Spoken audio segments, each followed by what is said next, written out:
Another day in my life ng isang software engineer na work from home. Let's go! Dito, kakagising ko lang. Namumulit-mulit pa, 6:38 AM. Ang ginagawa ko dito, nagpapa-tan tayo. Nagpaparaw tayo. Then after nyan, syempre matutulog muna tayo. Then ito, nagising na tayo. Di ko na alam kung anong oras to eh. Siguro mga 9 na siguro to. Kukunin natin ng kanin kasi magkasaing tayo ng bagong kanin. Yan, lalagay natin dyan. Ito, lalagyan na tayo ng bigas. Hinugasan ko na yan. Yan, mga ano to, 5 takal. Then, ito na, lalagay na natin sa rice cooker.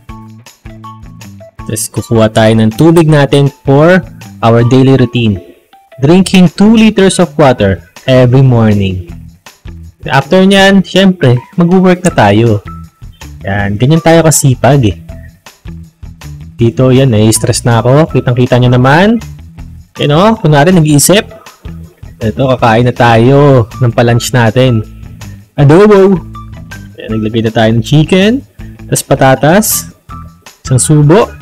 Grabe, lasang-lasang mo talaga yung tenderness. Tsaka juiciness. Tapos ito na. Balik na naman tayo sa work. Yan, syempre, kailangan nating maging masipag. Ito, naghanap na ako ng yogurt tsaka Yakult. Kasi inom na tayo nito. Unahin natin itong Yakult. Yan, binilo ko na. Tapos sinalo.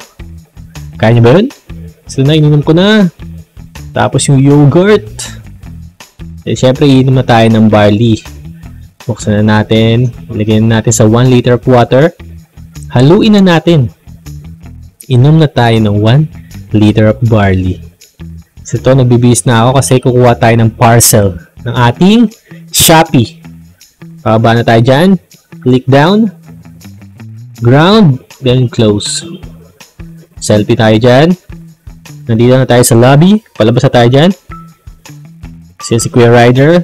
Tinatanggal yung scotch tape. Bayaran natin siya ng 500 pesos. Ito na. Ito yung gamit ni baby. Ito na, in-open na natin. Papasok na tayo. I-open natin. Ano ba talaga tong in-order natin kay baby? Tupperware? 500 pesos lang yan? Yan. Tapos ito talaga yun eh. Yung bag na to. Higaan to ni baby. Yan. Tapos may mga lagayan dyan. Pwede mong tupuin. Madaling i-pick up. Tapos upper nyan. Siyempre, work ulit tayo. Diba? Ito na, meeting na tayo. So, yan yung mga ka-meeting natin sa ating pag-build ng time machine. Tapos ito na. Kakain na tayo. Siopaw. Luto ni wife yan. Gawang kamay niya lang yan. Tapos ito, yogurt. Gawa din ni wife yan. Mano-mano niya ginawa yan. Tikman natin. So good! Kahit yung plastic pwede mo kainin dyan. So, sobrang sarap. Ito na, yung yogurt. Gawa din ni wife yan. Mano-mano niyang ginawa yan. Syempre, naglalaro muna tayo dito ng badminton. May pinaghahandaan tayo eh. Habang nagre-relax, naglalaro. Nakaka-enjoy, no? Tapos ito na. Bababa na naman tayo. Kasi mag-grocery tayo. Pinapabili tayo ni wife ng gamit niya.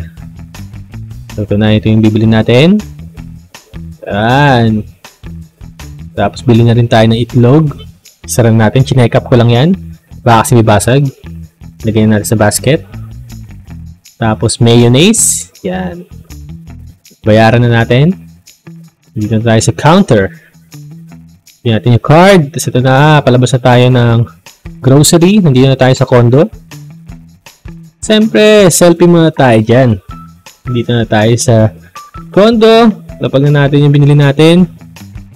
Siyempre, kakain muna tayo ng patatas. Hindi kasi tayo magdi-dinner ngayon. So, yun lang yung kakain natin. Mag-fasting tayo. So, yun lang. Thank you for watching.